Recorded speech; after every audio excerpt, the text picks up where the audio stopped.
እንዴት ሰነበታችሁ?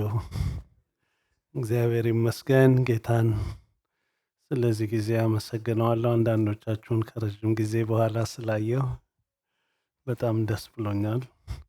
እግዚአብሔር ይመስገን። ትልልቅ ሰዎች ሆናችሁም ደግሞ አንዳንዶቻችሁን ስላየሁ እግዚአብሔር የተመሰገነ ይሁን።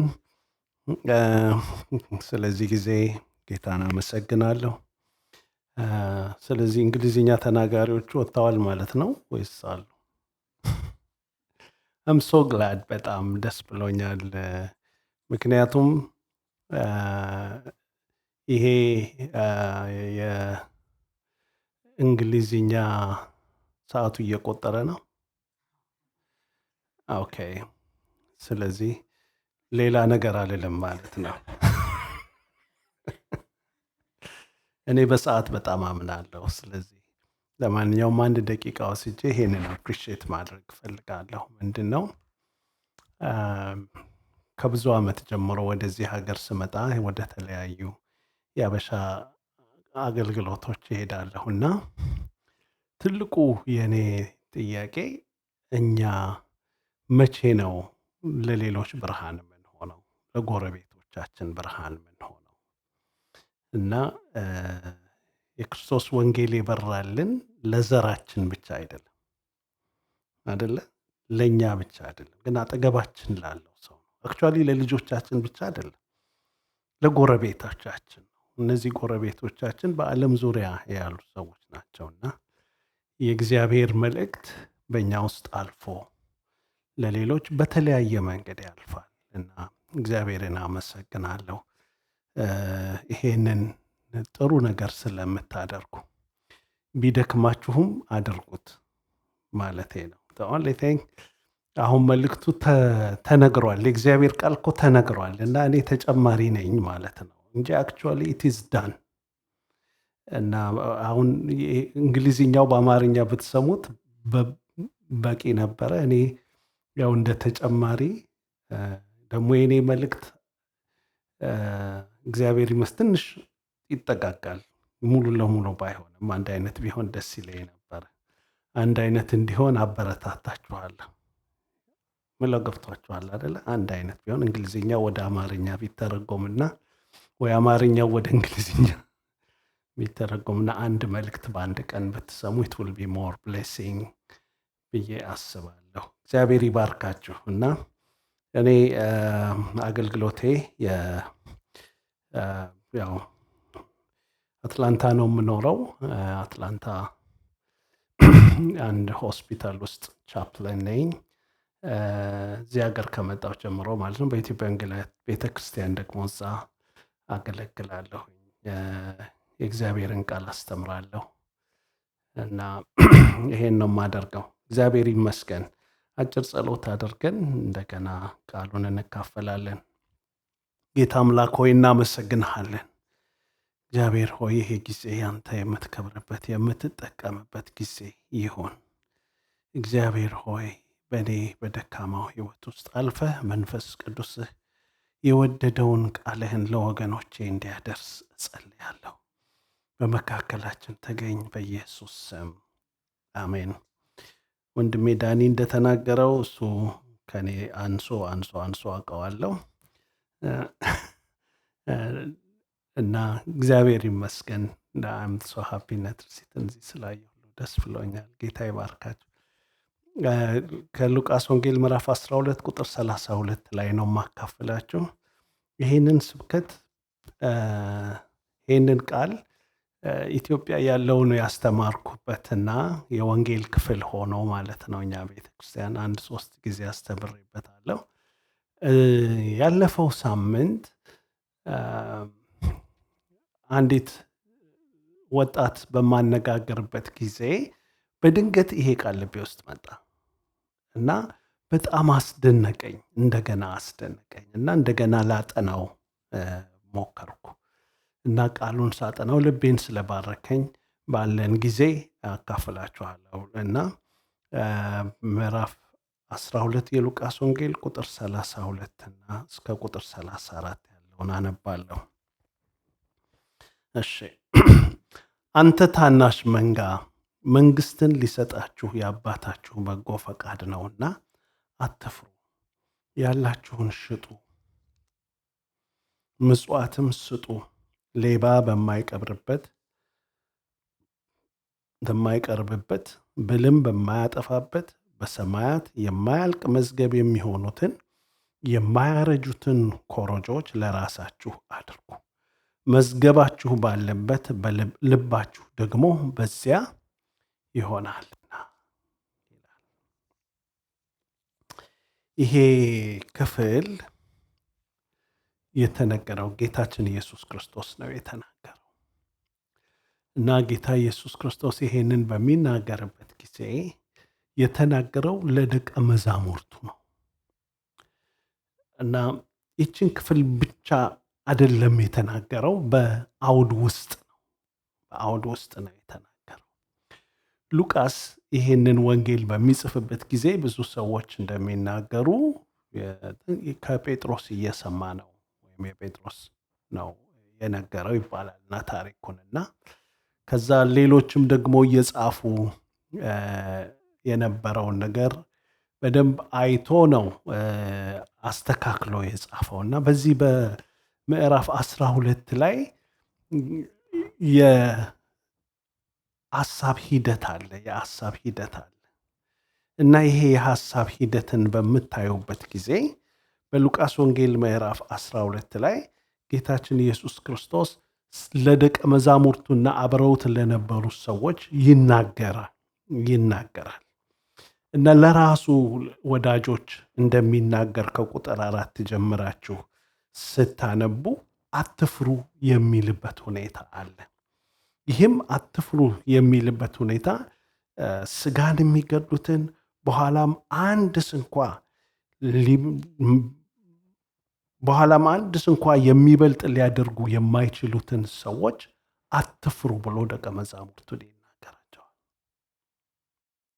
እና ስጋችሁ ላይ መከራ ቢደርስም ስጋችሁ ላይ የተለያየ ነገር ቢደርስም ብትሰደዱም አትፍሩ ይላቸዋል። እንዴት ስጋችን ላይ ጉዳት ደርሶ አንፈራም?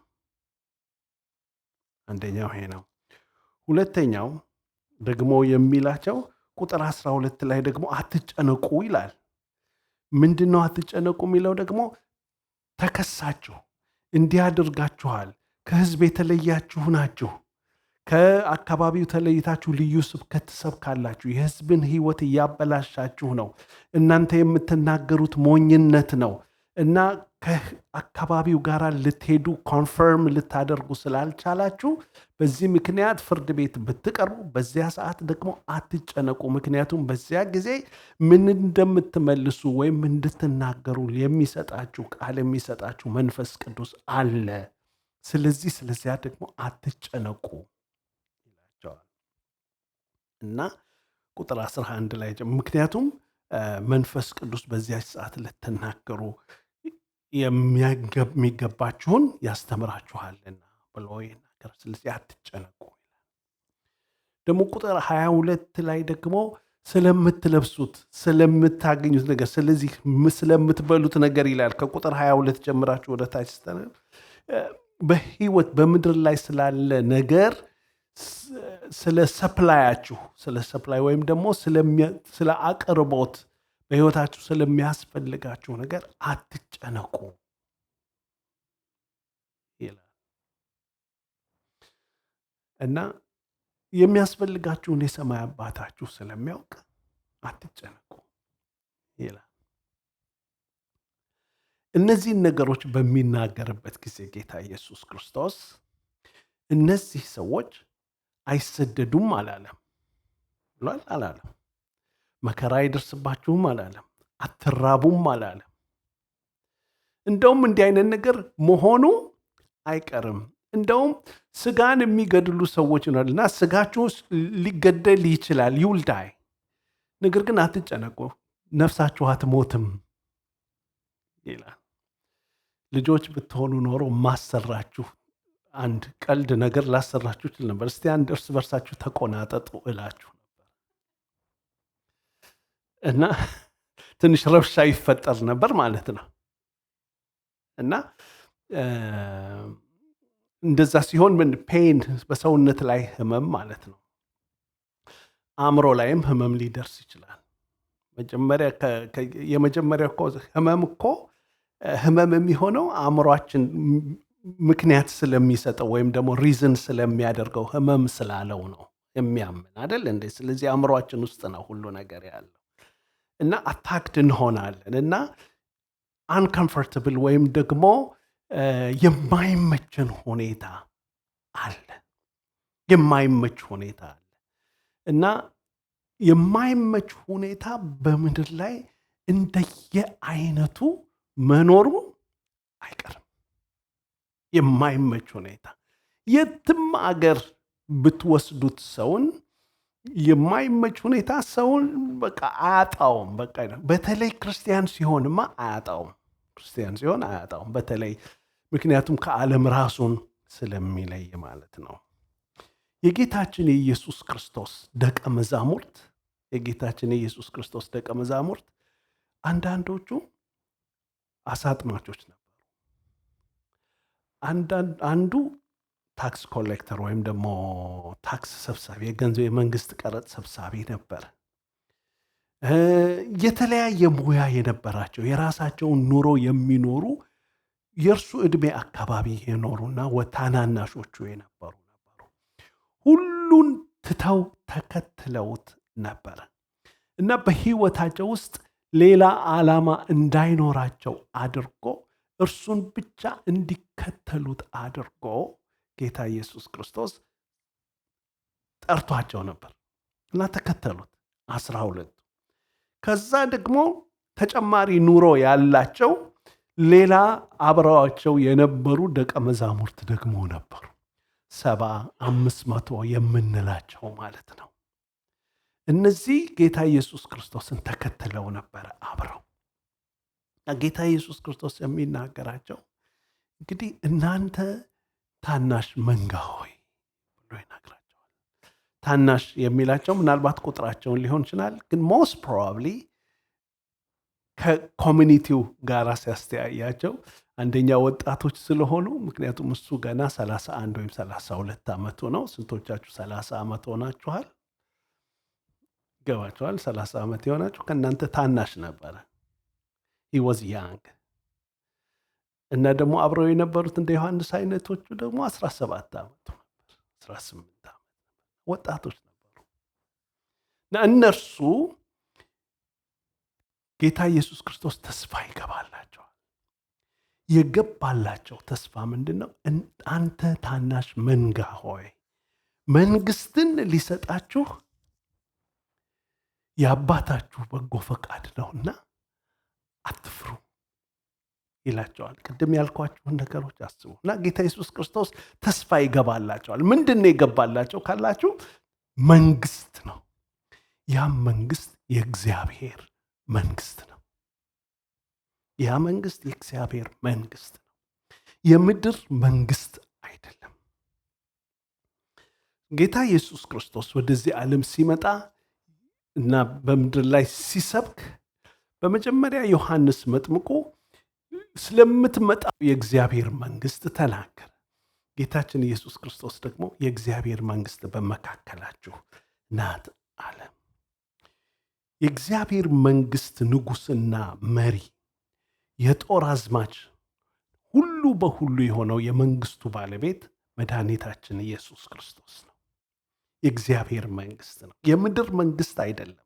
የእግዚአብሔር መንግስት ነው። በዚያን ዘመን የነበረ መንግስት ነበር፣ የሮም መንግስት፣ ትልቅ መንግስት፣ ዓለምን የገዛ መንግስት ነው። ጌታ ኢየሱስ ክርስቶስ አዲስ መንግስት ተናገረ።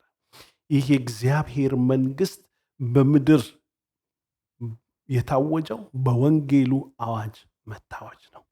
ለአይሁድ ትውፊት ወይም ደግሞ በአይሁድ ትምህርት ውስጥ የእስራኤል ሕዝብ እግዚአብሔር ተስፋ የገባላቸው የካህናት መንግስት ሊሆኑ እንደነበረ በኦሪት ዘጸአት ምዕራፍ 19 ቁጥር 6 ላይ ይናገራል። ያንን አንድ ሄጄ ላነብላችሁ ፈልጋለሁ። ኦሪት ዘጸአት ምዕራፍ 19 ቁጥር 6 ላይ እንዲህ ይላል።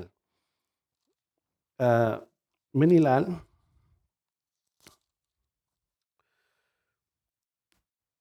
አሁን ቁጥር 5 ጀምሮ አሁን ቃሌን በእውነት ብትሰሙ ኪዳኔንም ብትጠብቁ ምድር ሁሉ የኔ ናትና ከአሕዛብ ሁሉ የተመረጠ ርስት ትሆኑልኛላችሁ። እናንተም የካህናት መንግሥት፣ የተቀደሰም ሕዝብ ትሆኑልኛላችሁ። ለእስራኤል ልጆች የምትነግራቸው ቃል ይህ ነው። እግዚአብሔር በመጀመሪያ ለሕዝቡ ያቀደው ነገር እርሱን የሚታዘዙና በእርሱ ሕይወት የሚመላለሱ ከሆነ ትእዛዛቱን ተከትለው የሚሄዱ ከሆነ በትእዛዛቱ ውስጥ የሚገኘው በረከት ሁሉ ተከትሏቸው ማለት ነው። ብዙ በረከቶች አሉ። ዘዳግምን ስታነቡ ታገኛላችሁ።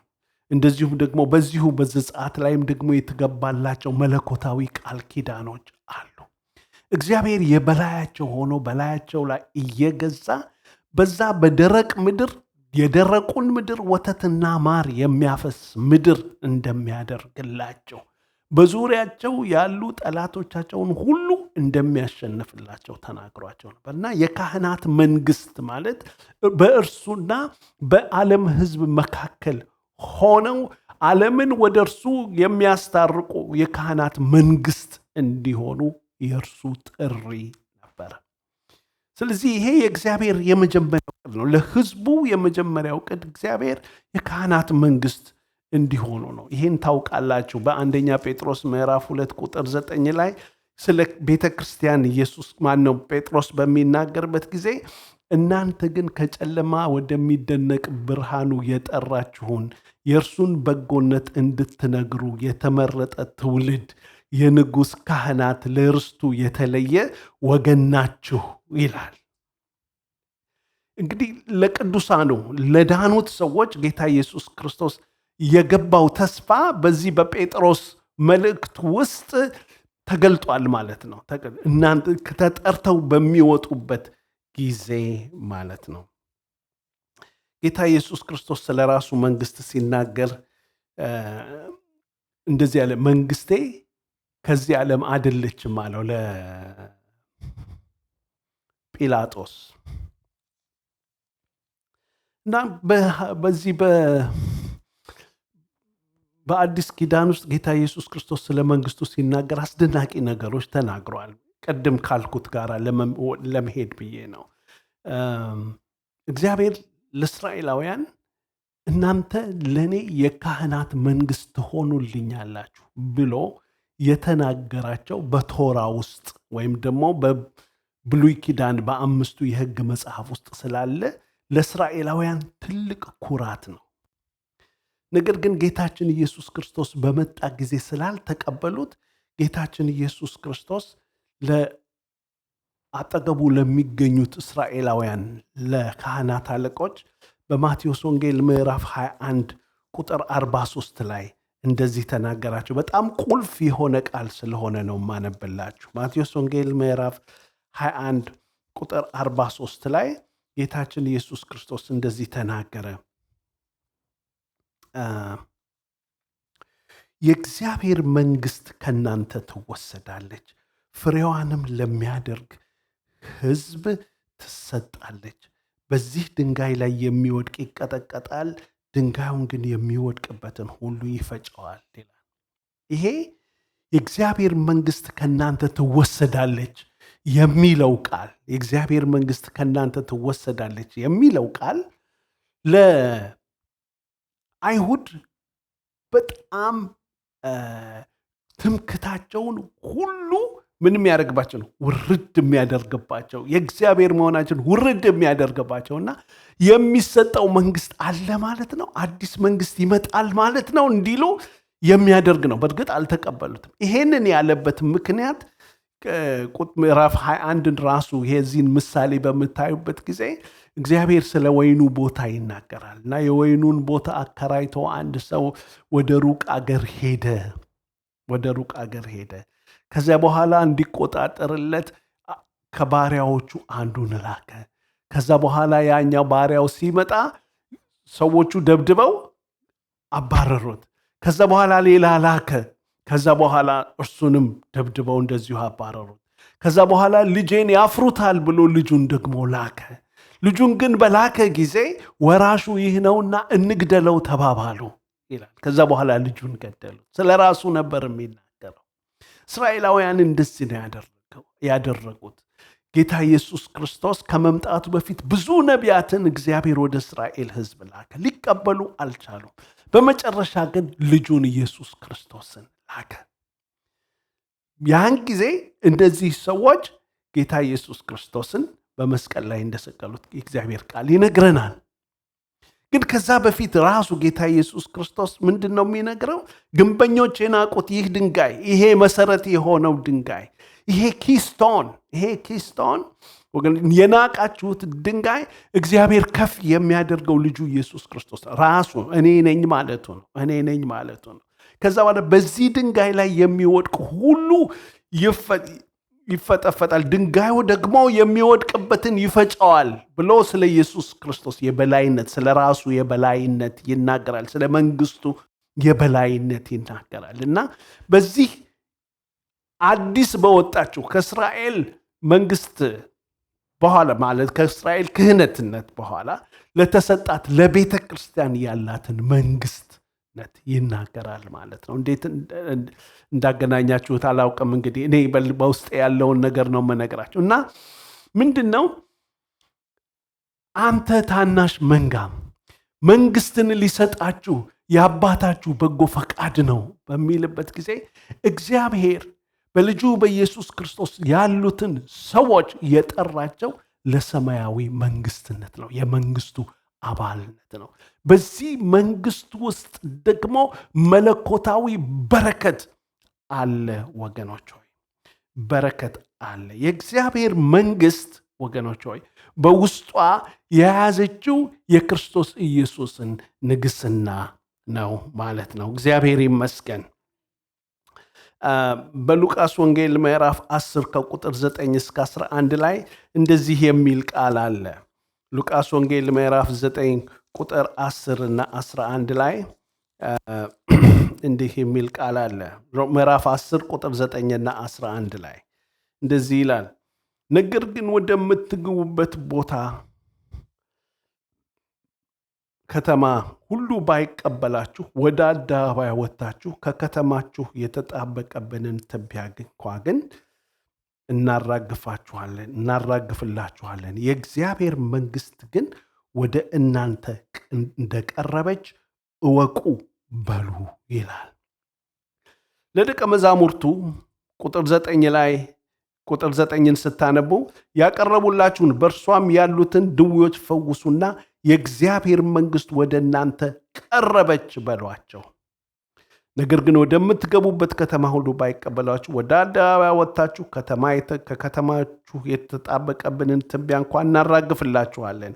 የእግዚአብሔር መንግስት ግን ወደ እናንተ ቀረበች፣ ይህን ወቁ በሉ እላችኋለሁ። በዚያች ቀን ከዚያች ከተማ ይልቅ ለሰዶም ይቀልላታል ይላል። ሁለት የእግዚአብሔር መንግስት ወደ እናንተ ቀረበች ይላል። አንደኛው የከተማይቱ ውስጥ የምትገኙትን ደዌዎች በከተማይቱ ውስጥ ያሉትን ፈውሱ።